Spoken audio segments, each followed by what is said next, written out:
குரட்டை பிரச்சனை உள்ளவரா நீங்கள்? குரட்டை தொல்லையிலிருந்து விடுபட நீங்கள் செய்ய வேண்டியவை.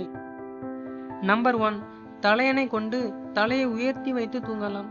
தலையை உயர்த்தி வைத்து தூங்கினால் சீராக சுவாசிக்கலாம். இதனால் குரட்டை வருவதற்கான வாய்ப்பு குறைவு. நம்பர் 2, தூக்க மாத்திரை எடுத்துக்கொண்டு அதிக நேரம் தூங்கினால் குரட்டை பிரச்சனை வரலாம். ஸோ இதனை நீங்கள் தவிர்ப்பது நல்லது. நம்பர் 3, மெலடோனின் அதிகமுள்ள வாழைப்பழம் மற்றும் அன்னாச்சி பழம் அதிகமாக சாப்பிடலாம். நம்பர் 4, உடல் பருமனாக உள்ளவர்கள் குரட்டை விட அதிக வாய்ப்புண்டு. நீங்கள் உடல் எடையை குறைப்பது நல்லது. நம்பர் 5, புகைப்பிடிப்பதினால் சுவாச பாதையில் எரிச்சல் உண்டாகும்.